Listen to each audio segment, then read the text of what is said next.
What's up? It's Nathan. It's Farron. It's Don't Quit Your Daydream, a podcast for people with skills, hobbies, passions, and Dreams. Oh man, Batman and Robin are back together. Yes. Oh. It feels like forever since you've done an intro. No. Yeah. Gosh. Yeah. Like a month? I tried to do an intro by myself the other day. Did you play like me? Did you? Well, no, I just talked to I pretended to be you and then pretended to be me and had a conversation with myself. No, because I listen to a lot of podcasts where it's like one guy does it. That's true. Much harder than I anticipated it being. Yeah. I've listened to quite a few like that. And it's like, I guess it's a lot shorter than what we do as intro-wise, too. That's true, too. I don't know. Because I'm more, like, I enjoy conversation, so I was trying to think of, like, ways to bring stuff up, and then I feel like a crazy person because I'm in here talking to myself. It just did not go well. It did not go well. I could just imagine you staring into the room and checking around like, no one's still here. No? Like, laughing at my own jokes. But no, today's podcast is a brilliant one. I absolutely love this one. It's a guy named Kevin Wohlmut. Yes. He is a beer skateer. A beer skateer. Ooh, I like that. No, he's a home brewer, and I want to say out of everyone that we've ever had on the show, he gives maybe the most thorough and best advice. I found him to be an incredibly interesting guy, and I don't want to spoil anything because it'll be there in the interview, but he's led a really interesting life, and how he gets from point A to point B to point C is just, I don't know, I find the way he goes about life admirable. Yeah. I just feel like he kind of is just here to look for the fun and joy, and he's enjoying the journey. And even shared it with, not me. You missed it. You missed it. That's what I'm telling you. It was a great episode. It's so funny because I was so prepared for the first half of this one, and then we start cracking open drinks, and I think you'll notice me caught off guard by the alcohol content. But it was great. He gave me a bottle of mead to take back to my Dungeons and Dragons game, and they all thoroughly enjoyed it. They're excellent. They're like, man, how did he make this? Well, you're about to find out. Listen today. Yeah, and also Kevin sent me a lot of helpful links. So you're going to see one of the more detailed entries, I think, in DQIDpodcast.com. I'm probably going to post it the day after the interview goes up. But he shared a lot of links, and we just go and so pretty much anything that he brings up, he could back it with sources. Oh, that's how you fact check. He's the opposite of a Nathan who just hears things once and throws it at you like it's fact. But you've been missing the podcast for good reasons. Yeah. You've been out of town. I've did some gigs, things like that. I'm talking about gigs, but not only just gigs, paid gigs.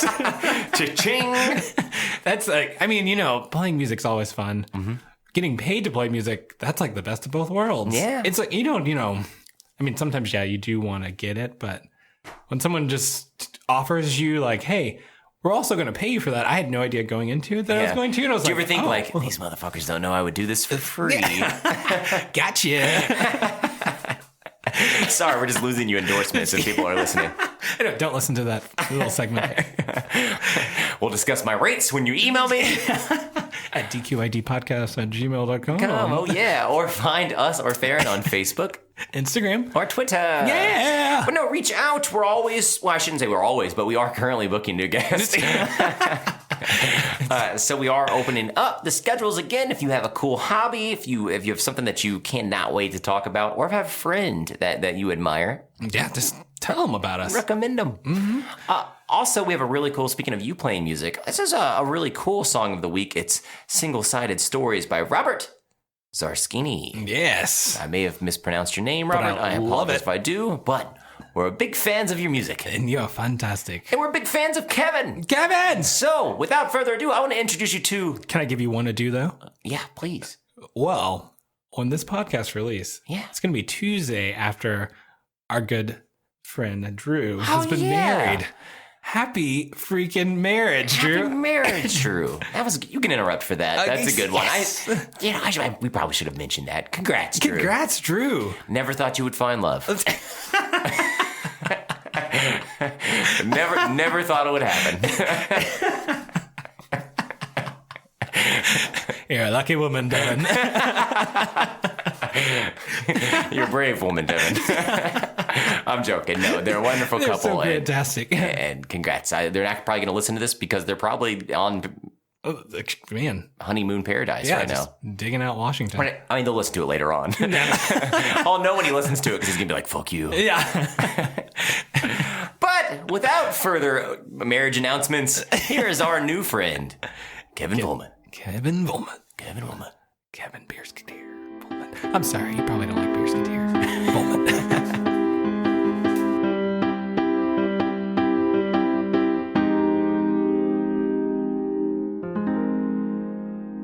So, Kevin, typically have a business partner, correct? Is it Theron? That's right, Theron. Have you guys been buddies for a long time, or did you guys meet each other through crafting beer? Well, that's a good story to start with, because we actually met playing Dungeons and Dragons, so I get my geek cred out first. Yeah. You are our people then.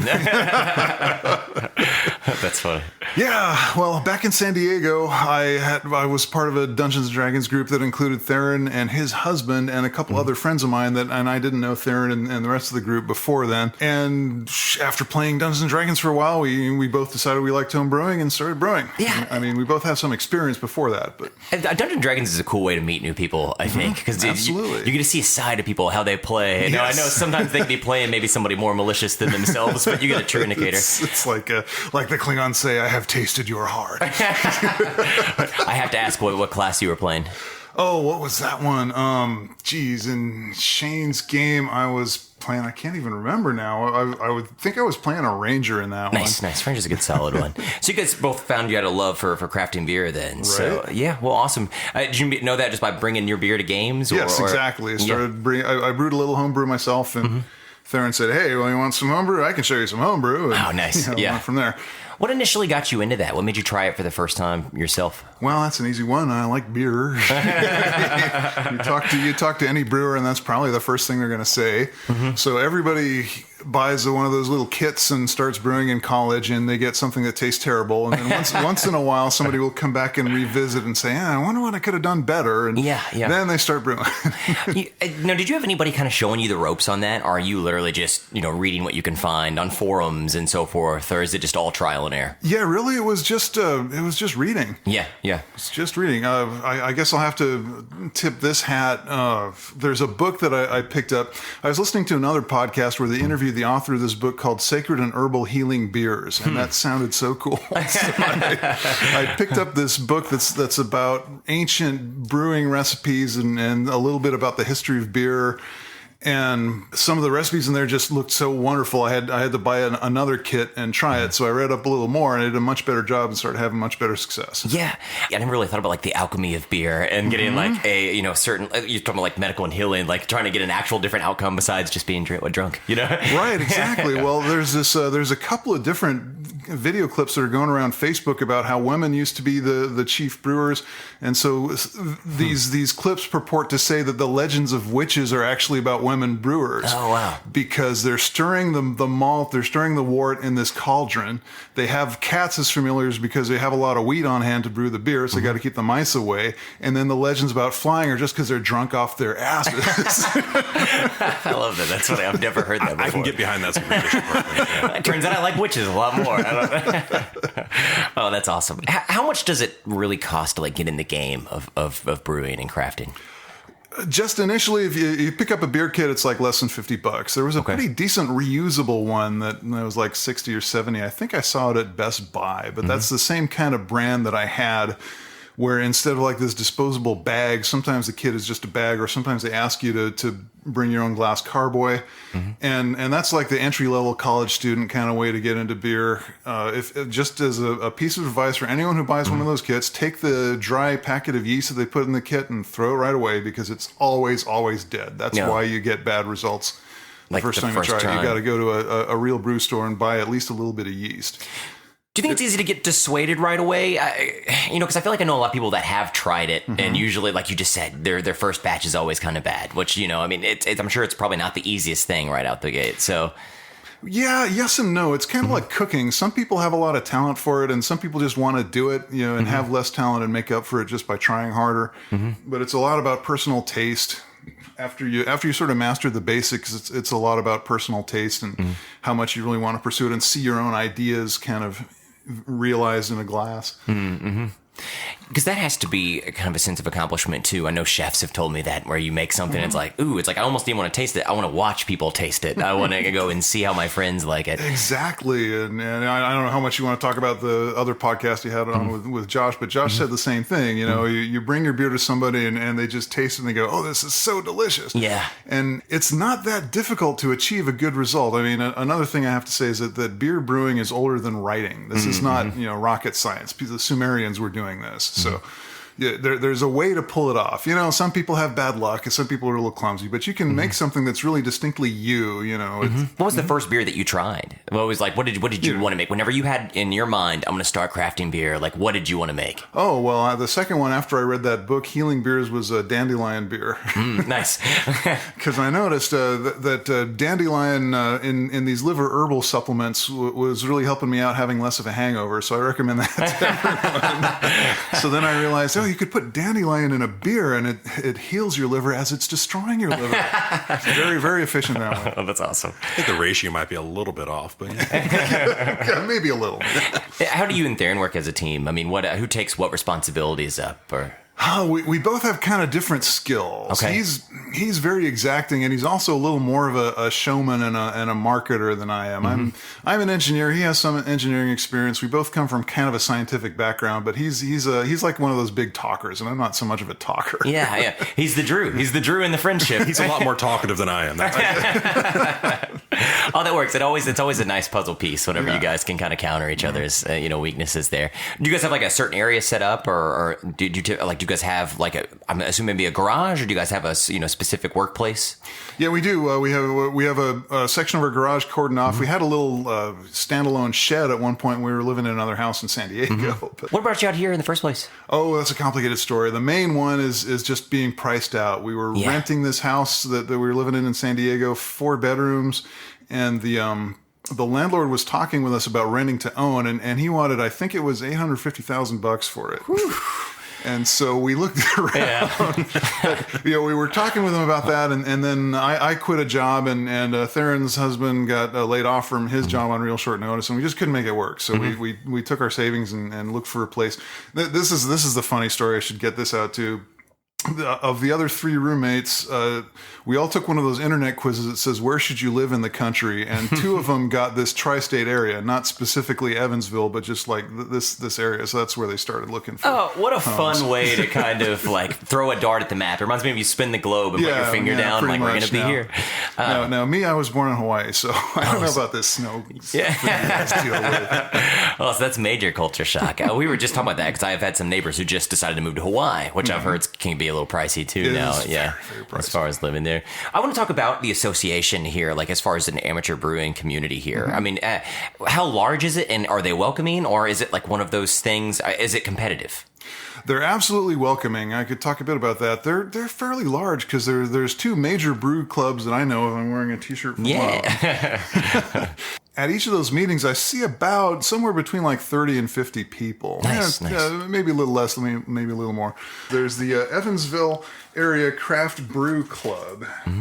There it is. So they only have a Facebook page, so you got to look them up on Facebook. Evansville Area Craft Beer Club. And they meet to taste beers. What's the guy's name? Rob Jarrett, who runs the wine tree, I believe. Yeah, I know that name. And your wife or fiance probably knows it. Yeah. So he and a couple other people are regulars in there, and the wine tree guy gets all these exotic beers from different breweries, and so he'll bring a selection to taste at each of the meetings, and they talk about the styles of beer and how it's brewed. They're not actually a home brew club, but they just meet. They usually meet at Wolf's Barbecue and eat a little food and sample various beers from all around the country. Sounds like a good time. Yes, that sounds like a good time. And then secondly, there's the Ohio Valley Homebrewers Association, which has a website, ohva.net, and they're also on Facebook, but you have to look up Ohio Valley Homebrewers Association. OHVA doesn't seem to get you there, but they're where the brewers meet, and they trade home brews and they trade tips, and they sort of have a garage sale of used equipment, and most of the brewers from the regional breweries here will make an appearance there at one time or another, and both of those clubs will get tours of the breweries, so it's very easy to get involved. There's a membership fee for, they ask you for both of them, but they'll let you get by for months and months without actually, nice. They want to attract you there. But as far as the competitiveness is an interesting aspect, because the market for beer consists of 80% of the yellow fizzy stuff, Bud Light and Coors Light and stuff like that. Craft beer is still only 20%. So the craft brewers and the home brewers are not competitive with each other because the main enemy is the fizzy yellow stuff. And the more people you can turn on to a good quality beer, the bigger market you're going to have. So, people who try, Carson's brew are eventually going to wander into Tin Man and try some of theirs. There's a lot of cross-pollination there. And I think it just, the challenge is getting people to taste those better beers, because it's funny. You always hear like the stereotype of U.S. drinks piss, and because of that 80% of what you said, just that Bud Light and Budweiser. I can talk a little about the history. It's kind of fascinating. We talk about prohibition in this country, but if you look at a graph of the number of breweries in the United States, it was plummeting before prohibition. So before anything was actually made illegal, the country just seemed to have this taste for a couple of small crappy beers, a couple of small recipe low alcohol content crappy beers. It seemed to be the way the country was going. And then after prohibition was lifted, it sort of plateaued for a little bit, but now it's been skyrocketing up. So now we have, I think there's like 5,000 craft breweries in the United States now. Gosh. Yeah, that's a much higher number than I thought. And that's greatly exceeded what it was even at the peak in like the 18th century before prohibition. That's awesome. Yeah, it's good to know it's back on the rise. Because I feel like it's easier to get good beer than it ever has been. Do you remember what was like the first maybe craft beer somebody handed you? Do you remember like the first time you had sure. It's a beer. It was a beer called Henry Weinhardt's Private Reserve. Okay. Back before I was legal age to drink, but I think that'd probably be most people's story. And they're still in business, but they're what you call a contract brewer. They use somebody else's equipment, so they don't have a brewery of their own. They used to be distributed nationwide, and now they're sort of limited to a region. I kind of think they're in the Michigan area, but I'm not 100% sure. And I know you also dabble in other non-alcoholic brews, correct? Right. Such as I can never say it right. Kombucha?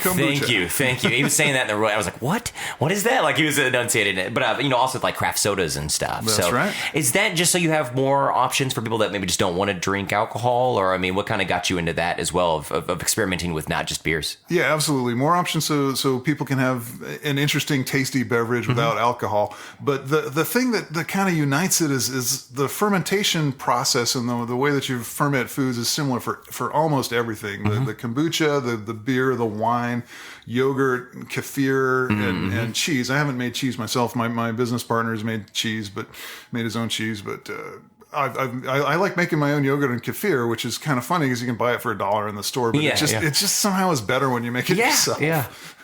That's I know Drew, you're culinary efficient. I am not. So that's one of those. But that's even taken it a step further. Like I grew and I made this. So we have a buddy that makes his own breads, and I know he has to hold on to a yeast, and he's always trying to get yeast from other people so he can make other breads. The same with beer, absolutely. Same with beer, yeah. And I know you even had like a 400-year-old recipe, correct? Oh, yeah, absolutely. How'd you guys acquire that? That's the book I mentioned, the Sacred and Herbal Healing Beers. They have recipes there, from ancient Europe and I think the Middle East and. Oh, that's awesome! And some of that's coming back into style. I think Dogfish Brewery is putting out a Sumerian recipe or something that's like 1,000 years old now. The brewery that Devin and I are getting married in next month is they kind of do a lot of like that old world style. That sounds great. What brewery do you know? It's out in Spokane, Washington. Oh man, it's like Bellwether great. Brewing. Yeah, they have a lot of interesting. I've heard beers. that name. I didn't know they did the old recipes like that, but that must be a wonderful setup for a wedding. We went there and I got like a flight of like mostly everything. Like I'll just try it all. That must be amazing. It's the first time I've ever heard the word braggot. Right, and the braggot was awesome. The braggot was sort of my secret. I wasn't going to bring that up, but I can talk about braggot. Well, and how much? When do you want to start actually cracking some of this stuff? Because I brought some stuff for you to sample. Oh, that is absolutely awesome. I can put a quick pause here for the cause, and then we can come back with some full cups. So now that we have tasty beers in our hand. All right. So what I've got with me today are 3 different beverages. I have the sage beer.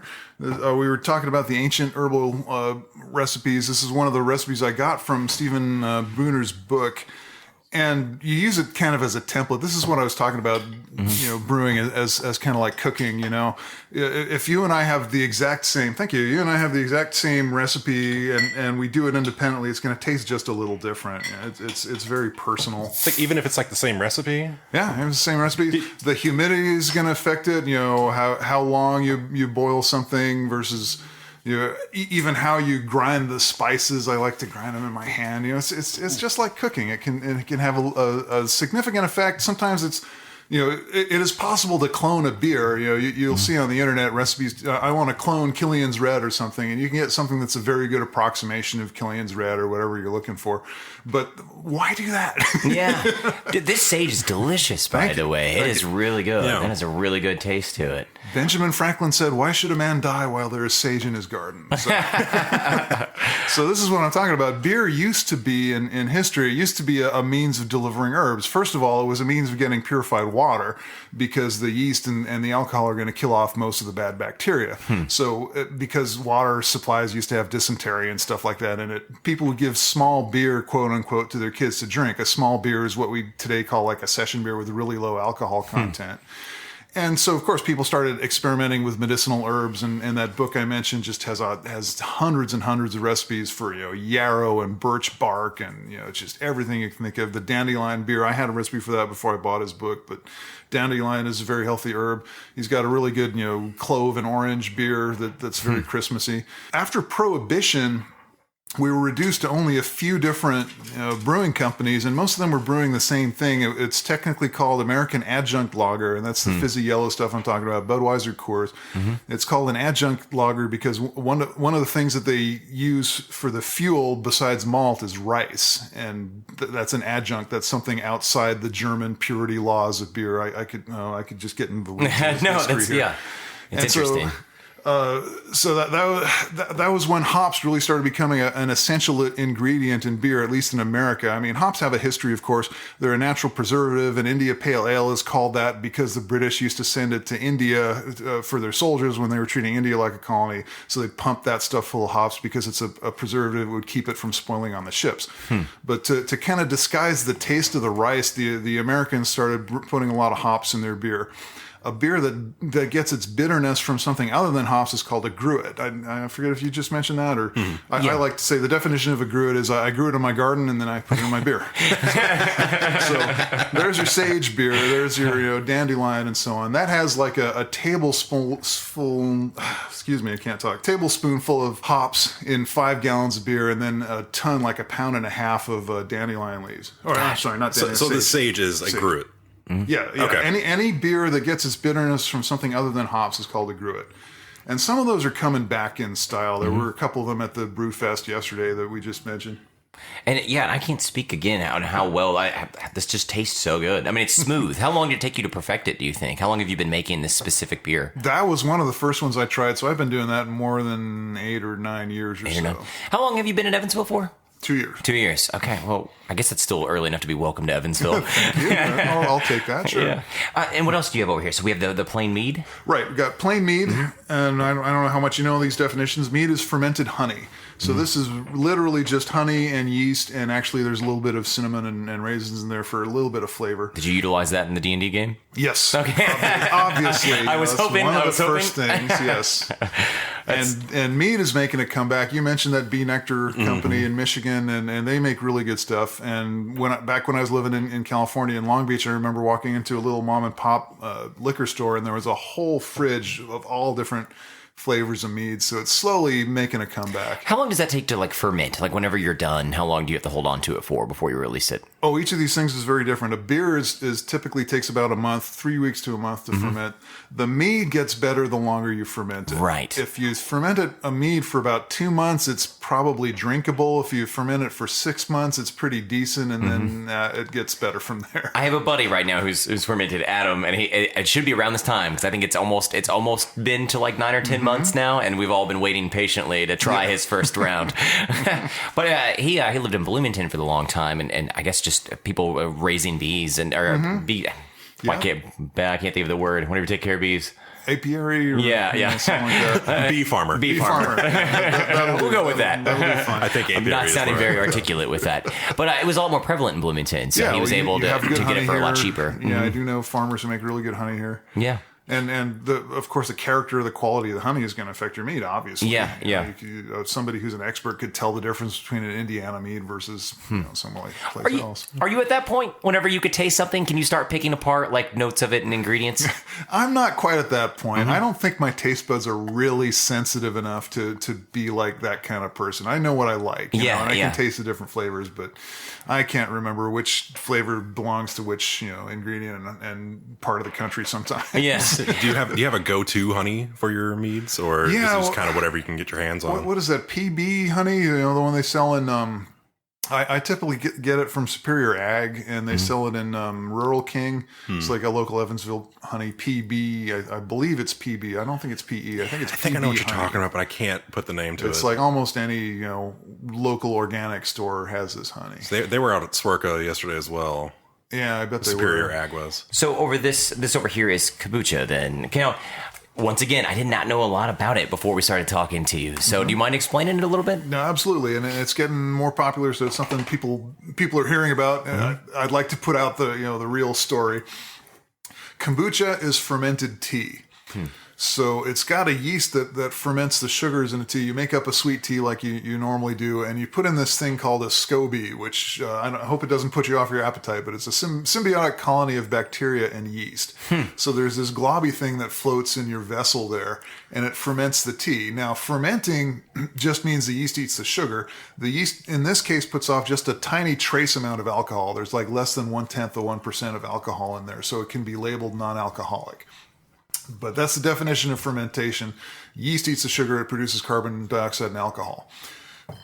So that's non-alcoholic. It's based on tea, but the fermentation changes the flavor. The yeast puts carbon dioxide in there, makes it a little fizzy, and the pH changes a lot due to the bacteria. So it's very vinegary, and it tastes sort of effervescent.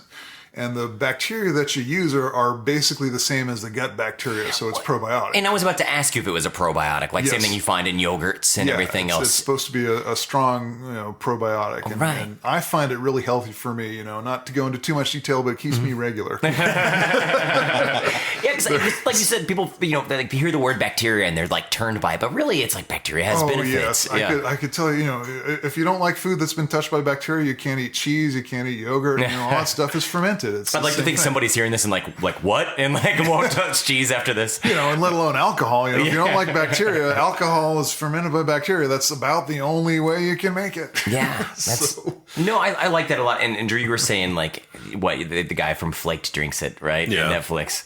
So it is. I mean, because it has like like the hints of like you could tell it's almost alcohol related, but like I said, non-alcoholic. Non-alcoholic. So there's another distinction there that you might see in the stores. Kombucha is where you make where you make tea with regular sugar and you let it ferment. Jun, Jun, is where you make tea with honey. And the difference between Jun and kombucha is not much, but it's a slightly different species of bacteria that's been bred to eat the honey instead of the sugar. So a Jun SCOBY doesn't do well in a sugar solution and vice versa. It's so fun hearing about like the science part of this. Yeah, it can be very sciencey. There's so much behind it that I didn't even think about, like what the yeast is actually doing. You're talking about like eating up the sugar, so you're not just getting something that's sweet, But no, all of this is really delicious. I still haven't tried the mead yet, so I still need to make my way there. Okay. With the association, now, is everybody more like willing to share their recipes and stuff, or do you find people kind of being secretive with certain things that work? A little of both. If somebody has a recipe that's really they think they're going to win the national prize with this, then they're going to keep it secret. But mostly they share it because, like I say, I can give you the same recipe, and your equipment's going to be a little different. You're not going to get the exact same batch of hops that I did or something. It's going to be kind of individual. Yeah, it's really the whole field. Like I say, is very friendly. It's not competitive at the moment. if craft beer suddenly became 80% of the market, you're going to see a lot more of that. There's a little bit of legislation and lawsuits about brand names and stuff like that. When you start making money off of it, it gets a little uglier. But as a home brewer, as a craft brewer in a small market, it's very, very friendly. Let's get into that before we get into good cop, bad cop.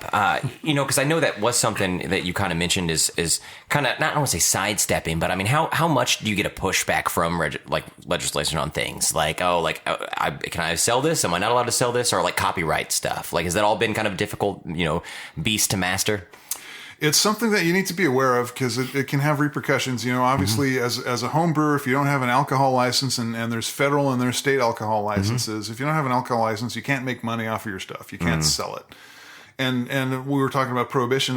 It's funny how recent a thing that is. Most people, sort of take it for granted. Sure, you can brew whatever you want in your own house, but that was illegal until 1978. Gosh. The states and governments really want to keep control over alcohol. So, I had no clue until the late 70s. 1978. Yeah. Yep. Jimmy Carter. And he was a teetotaler, but he signed that. He's a teetotaler, I guess is the word, but he signed that legislation anyway. Yeah. But you were talking in our correspondence before you came here. You said something about the cottage. There's like some cottage law or something. Yeah, well, I can't remember exactly what the term was. Some of your listeners might be interested in. There's a section of law called cottage industry law, That's the one. which says that you can basically sell products that you cook and make yourself, and at a small scale. Like you can sometimes bring them to farmers markets. You can sell them online a lot of the time, but it's the cottage law. The cottage food industry is basically oriented towards, like Barbara bakes banana bread in her kitchen and she wants to sell it at craft fairs or something like that. That was some good alliteration. Sorry. There is a provision in the law where you don't have to have a health department license. Really, you don't have to go through all these different steps. Let's see if I can keep this even organized, because this impacts what you were just saying about all the different laws. So cottage industry law is meant so that you can sell food that basically doesn't spoil or takes a really long time to spoil. So you can't sell handmade cheese with cottage food laws because it might get moldy and spoil. Right. Anything that's going to spoil and make somebody sick, they don't want to fall within cottage industry laws. So we were talking with the health department here in Vanderburgh County, and we had long discussions with them. We had to submit what they called a process authority, which is like an explanation of exactly how this food is made and what the potential dangers are. So we submitted them something like a PhD dissertation, and we convinced them that it's okay to sell kombucha. They still didn't want us to bottle it in containers and sell it for people to take away because it's a fermented food. Fermented food is technically not in the cottage industry law because it might spoil. You might get bad bacteria in there that could make somebody sick. So we're allowed to sell our kombucha by just pouring it into glasses at events. And interesting. Okay, when you said not containers, I was like, oh, then how are you selling it? That makes sense. Open containers, I should say. We can sell it in open containers. We can't sell it in sealed containers because they're afraid that it's going to spoil and produce bad bacteria inside the container. From a technical point of view, that's very, very, very unlikely. The kombucha has its own natural defenses. It's a living organism, so most of the time it keeps bad bacteria out. But there's that 0.01% of the time where it could conceivably happen. Yeah. How have you tried to experiment with like the craft sodas? What different like flavors and what routes have you guys gone with that? Oh, all kinds of things. I know it's such a broad question for probably what you've tried. But it is a broad question. Well, let me go from easy to hard. What you can find on the internet a lot, it's really easy to brew your own ginger ale in your own kitchen. So that was one of the first things we started doing. You just cut up a bunch of fresh ginger, dump a bunch of sugar in there, put it in a container, and some places on the internet will tell you that you can use the native yeast that's in the air. Some places will say that you can use baker's yeast, bread yeast. Both of those give you kind of weird flavors. So the baker's, if you make ginger ale with bread yeast, it tastes a little bready. So so anyone who wants to try this at home, look up a recipe on the internet, but try and buy actual brewer's yeast. Like there may be a ginger ale yeast or a champagne yeast or something like that, and you'll get a better result. But all you got to do is you boil the sugar so that the sugar breaks into components that the yeast can eat, and then you seal it up. And you just let it sit for a week or a couple weeks, and it'll carbonate itself. You have to let the pressure off, so you can find all these instructions on the internet. I sent you a link where we have our own instructions. You let the pressure off so that your bottle doesn't explode. But other than that, you can make ginger ale with fresh yeast that just tastes so much fresher and more alive than anything that you're going to buy in the store ever. So once you get a hold of that, you start thinking, well, I could do this with lemonade. I can do this with the herbal lemonade. Like we made a lavender lemonade one of our first times that we were selling around here. We started to make our own root beer. We use a little bit of concentrate, but we use all kinds of fresh ingredients like cherry bark and actual sassafras, and it just tastes like nothing that you sell in the store. Yeah.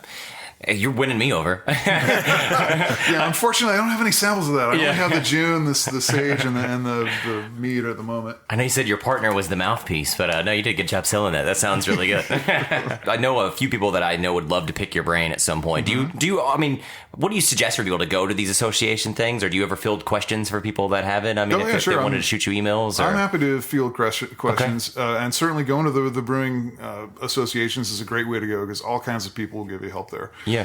My own particular page, me and my business partner, we call ourselves the Brew Fairies. So if you look up the Brew Fairies on Facebook, you'll get to us. That's the best way. We had a website, but I think I haven't actually paid that this month, so it might be down. I know all too well about that. Yeah. So technically you can email me at kevin@thebrewfairies.com, but sometimes I don't check that. Sometimes it's down. It's just better to message me on Facebook. Yeah, we'll share links to all of that as well. I appreciate you being open to that because as you're saying stuff, I'm like, I have friends that would pick your brain. They'd pay to pick your brain, I'm sure. But we'll go to good cop, bad cop. You gonna be the bad guy? Yeah, I'll be the bad guy. He's always the bad guy. What was the biggest hurdle you had to overcome in learning how to do all of this? The legality is probably the biggest hurdle. Like I was saying earlier, brewing beverages is older than writing. It's not that difficult to do. The legality and selling things in a legal way is probably the biggest hurdle. I mean, it's not a hurdle if you're just giving stuff away for free to your friends. But, but if you want to actually, make a name, if you want to move this into something other than an at-home hobby, there's a ton of stuff you have to do. I know you said you sent like a dissertation pretty much to like the local law health department. Like, was there any like big pushback from that past like I don't know about? No, it's just like you say. They're afraid that somebody's going to get poisoned, so they needed to be educated. In general, the authorities around here kind of want to help startup businesses because there's not enough of that around here. So they're sort of on your side when you're trying to start up a business like this. But there are certain laws they're not going to budge on. They're not going to be flexible on. And you got to find out what that is and accommodate them. That's probably, you guys talked about what city you belonged in, like taking those quit. Like, I will say Evansville was a little bit more open to wanting people to stick around and open businesses and stuff. So I'm glad to hear at least that you've had some open arms a little bit with they're with certainly the government. Friendly when they deal with you. They're not grilling you or looking for ways to fine you, and they'll give you coaching and hints. You need to do this, and some cities won't do that. Was this your first time doing anything business related, like as far as like opening your own business or dealing your business? I've failed all kinds of businesses before. Well, I think it's good advice in itself, that and I have to say, this is still, this is not a big business. This is a cottage, backyard kind of thing. Yeah. Still, so it's certainly not paying the rent. Right. I think that's always the best way to start things, though. When it's a hobby, and it's more of a passion project, and then until it gets some legs on it. Do you remember the first time you shared your beer with somebody? Like, and how early on in the process was that? Were you self-conscious about wanting to share it the first time, or were you eager to get your beer in other people's hands? I was pretty eager. That's what I was saying earlier about back in college. Got a little disposable kit and brewed something that tasted terrible, but it wasn't so terrible that I was afraid to give it away. Okay. And just giving it to your friends. Josh on your podcast said the same thing. It's just the best feeling. Hey, I made this. Oh, you can get drunk off of this. This is great. Your friends really appreciate you for that. Don't let embarrassment hold you back from that. So I will ask my first good cop question then. When did you finally get hit? When I'm assuming it's happened. When did you get hit with that wave that I'm pretty good at this? Like I can hang with this. I'm producing good stuff. That was really the Dungeons and Dragons group, because before then I was living alone in an apartment. Before I at that time. Later, I moved together with Theron to come here, but at the time I was living alone, I brewed some stuff on my own and gave it to one or two friends, and they all said, "Oh, that's quite good," but that was only one or two people. And then I brought a bunch of this D&D group that's like 6 or 8 people, and they all said, "Oh, this is great." And having a whole bunch of people say it at the same time was what got me thinking, I could really do this. Yeah. That's awesome. And once again, I still feel like that's just like the best time. I played D&D yesterday, and I feel like mead would have made that experience way better. And instead of just saying you go to the inn, you actually get to celebrate it. Right. So, back Bad Cop 2? Immersion. Yeah, immersion. You're welcome to you're going to keep all this stuff. I don't need to take any of that back. Sure, I hope you like this. This meat is not my best work. It's I've been eyeing those. Yeah. I know. I was just thinking that. I was like, man, if I could get one of those off, you'll be a hero at the next game. Since you've I don't want to say since you've figured it out, but since you've gotten more experienced in doing the fermentation and all that, what has been the worst thing that you've produced, in your opinion? Oh, dear God. Stuff that I had to throw in the garden on the plants. Oh, definitely. Well, I have a long and complicated history. I lived in Mexico. I was a Peace Corps volunteer for 3 years, and there's a plant in there, Flor de Calabaza, which is a squash, and they eat the flowers for Day of the Dead. And the flowers have this interesting kind of perfumey taste, but it's still vegetable. And I thought I could make a beer out of that, and it was awful. I like the idea of I can make a beer out of this. It's just that's the attitude you get from that book that I mentioned, Sacred and Herbal Healing Beers, because there's so many different vegetables and herbs in there. You think, you could put almost anything into a beer. Yeah. So if you don't know, it might be terrible, but you don't know if you don't try. You don't know exactly. Yes, Kevin, it sounds like you've lived a really interesting life, from Hawaii to out in California to going to Mexico. It sounds like you've just been all over the world. Yeah, I don't want to brag too much, but yeah, that's basically true. Yeah. Did you set out? I just want to see things, or did you just life just happen to keep taking you different directions? I'm basically dissatisfied with everything, so I always have some reason to say, crap, I'm out of here. I want to do something different. So. Oh, that's good though. I like the idea. I just bought a house and it scares me because I'm setting an anchor and I'm like, I hate the idea of having an anchor now. It's I like the idea of being able to go wherever, whenever you want. So people sell those things. That's sometimes. True. That's true. I guess. Here, I'll ask me my own bad cop question. Yeah, because of my life has taken me in a lot of different directions. I worry sometimes. I don't have a house. I don't have hardly anything saved for retirement. The future is very uncertain for me. So there's something to be said for stability. But there's also something to be said. You gotta find a mix of both. You gotta get some travel to get some experience. Yeah. Life is short. You gotta see as many things as you want. I feel like, or as you can, I should say. But we'll go to good cop number 2 then. So what have you been the most proudest that you've made so far? What's something that you made and you're like, I found it. This is my recipe X. This is it. Well, I'm sorry to have to brag, but there are several different things. Yes. One of them is a sage beer that you're drinking. I really like the dandelion beer. Not so many people like that because it's sweet and sour. And the first few batches of mead that I made were really very, very good. Just had the pure honey flavor. That stuff, I'm going to warn you, is a little bit Britted, which is sort of the beer industry talk. It has a little bit of Brettanomyces yeast in it, so it's got a little bit of the sour taste. Drew is pouring the mead now. Is that the so that's the lychee. Oh, the lychee. That's got a strong it's got a strong fruit flavor to it because the lychee is this oriental fruit. It's a little bit perfumey. What do you think? You can definitely taste the yeast. Yeah, it's good though. Yeah. It's very fruity. Hope you like it. See, I like that a lot, but I like fruity things. Cool. So, yeah. But it also has that really earthy yeast earthy. to it. Yeah. That's good, though. So you can taste the plain stuff here, and this is virtually pure honey taste. The yeast has eaten all the sugar, so it's not sweet. If you go to a Renaissance fair, you get this mead that's mixed with Kool-Aid or something. It's way too sweet. Most of the meads that are on the commercial market are really, really dry, and I just like to hit a balance in between them. Let's just pull off. I'm glad you brought up the Renaissance Fest because we went recently, and it's so funny because where we go in Nashville is the Renaissance Fair. We go once a year. That's always been our thing, and it's big and it's fun, and it's always a good time, and people try to stay in character. But even the people selling you beer are like beer here, and then you just get Budweiser. And I'm like, oh, it's taking me out of it. It's where are my cool custom beers? That is an anachronism. Yeah, that plain meat's a lot less sweet than the meads I'm used to. I think my real only experience with that has been I think it's the Oliver wine up near Indy. I had some of their stuff. Yeah, their stuff's really sweeter, sweet. But I like this is pretty good too. What Renaissance festivals have you been to?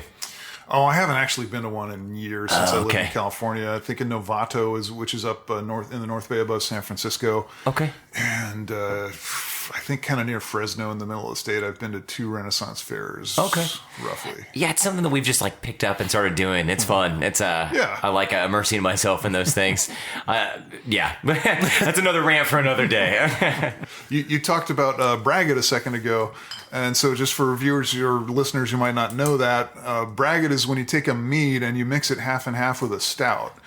And they actually sold a braggot at Carson's, but they don't have the license. This is oh my God, this is a whole rabbit hole we could go down. Let me try and keep it quick here. But if you mix a half and half mead and stout, it's really, really, really tasty. Okay, I've not ever tried. Didn't happen to bring any, but you get a good stout beer and mix it with that, and you'll taste something quite good. The thing about braggots, technically they're illegal. Oh, okay. Because mead is classified as wine for some reason. I guess because people mix it with fruit a lot, and there's no licensing process to mix beer and wine, because who wants a Merlot mixed with Budweiser or something? That's just horrible. So nowhere in the whole United States is there a legal way to sell braggot.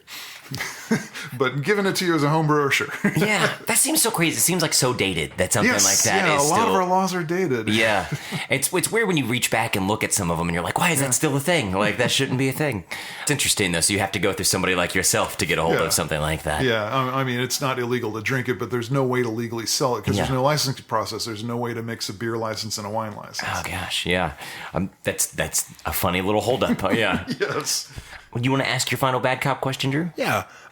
For those people that aren't super into like what it goes into brewing, like what is like the most difficult part of the whole process aside from the waiting? Brewing? Probably temperature control. You have to be pretty precise with your temperatures if you want a really good reproducible result. You can get a good result that's going to vary a lot. Let me back up and say really variability is kind of the most difficult part of the home brewing process, because you can brew a good beer that has this great sage flavor and it's like 13% alcohol, and you try and, if you're an amateur, you try and brew the same recipe, a month later, and you get a beer that has decent sage flavor and it's like 5% alcohol. So that's the big hurdle between being an amateur versus a professional, because they always tell you, your customers are going to expect the exact same product, if it has the same name every time they walk into your brewery. So the way you control that is partly with temperature control. The yeast can be kind of fussy. This is another reason why a recipe is going to be different. If I give you my recipe and you make it, it's going to be a little different, because your temperature might be even a few tenths of a degree can affect the flavor, not ruin the flavor, but it'll change the flavor. Oh, yeah. And so one way you try and make beers reproducible is with strict temperature control while it's fermenting, and the other way is also to control the sugar content in the malt.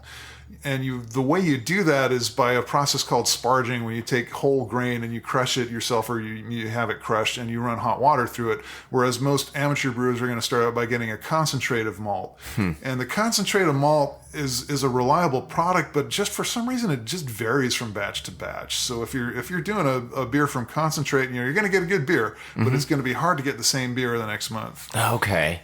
Well, you were talking about having to pour some on the plants, like, is that frustrating? Because I feel like it's so time consuming when you wait for this to happen. We were just talking about, it's one thing if you brew a beer for 3 weeks and it's terrible and you throw it on the plants. It's another thing if you have a mead that's been fermenting for 6 months and it turns out to be contaminated with Brit. And, oh God, I don't want to throw this away.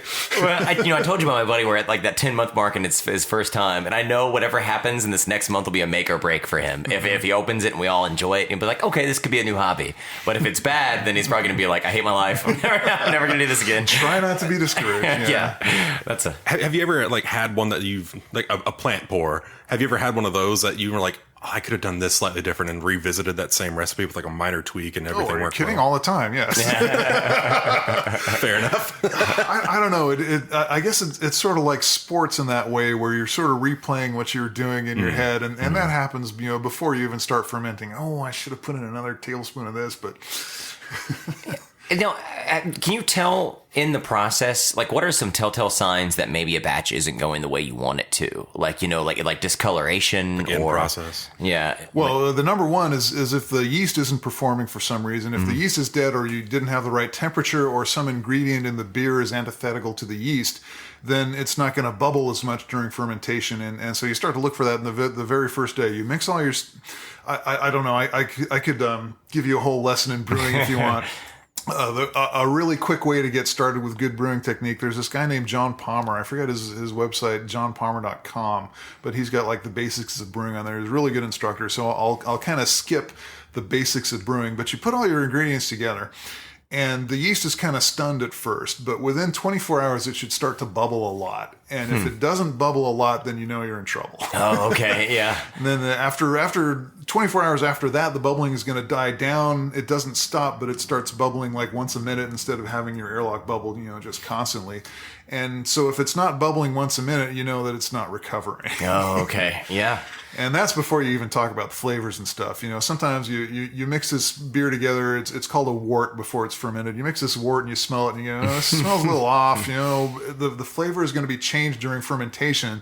So it's difficult to tell what it's really going to turn out like a month later. But sometimes you smell it and you go, I don't know if I like this. Well, those are some good signs, and that's some I feel like it's really good novice advice to give people as far as the steps throughout the way. I go to my final good cop question. We talked about what you're the most proud of, but what's your most rewarding moment so far?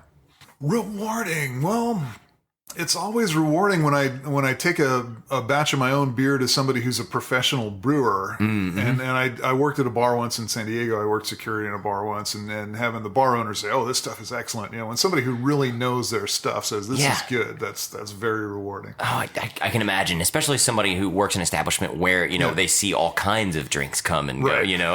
For that person to give you the confirmation that it tastes good is always a good pat on the back. Yeah, your other guest Josh was talking about your friends are rarely going to insult you and say this tastes terrible unless it really tastes terrible. Most of the time they're going to say this tastes good, but you just sort of know if it tastes good to you and it tastes good to them, you know it's good. Constructive criticism has been something that I'm trying to work on more and more is telling people actually what they need to hear instead of just sugarcoating everything.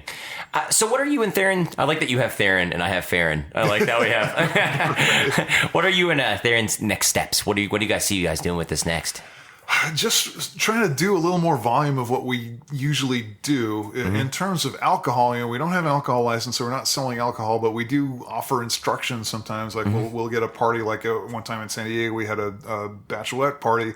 We're not selling the alcohol. The members of the bachelorette party buy the ingredients, but we let them use our equipment. We show them how to brew, and then they take home the bottles and let the bottles condition for a month, and then, it's sort of at their own risk. Oh yeah, because we don't have an alcohol license, but it's their responsibility. But they feel they feel a sense of accomplishment. We brewed this. This is for our party. So we do that. Yeah. We should expand our soda sales some more. We were selling at First Fridays most of this year and last year.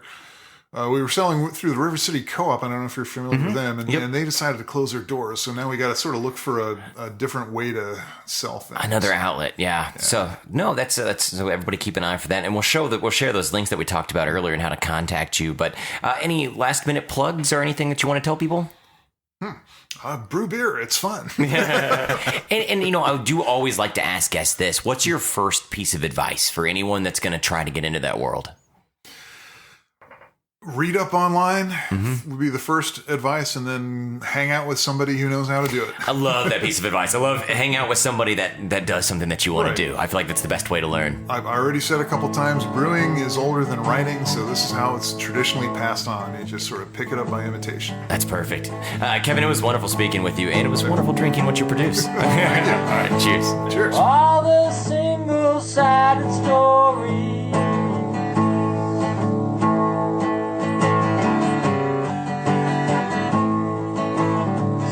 Single-sided stories to tell. Can you picture all those mothers burning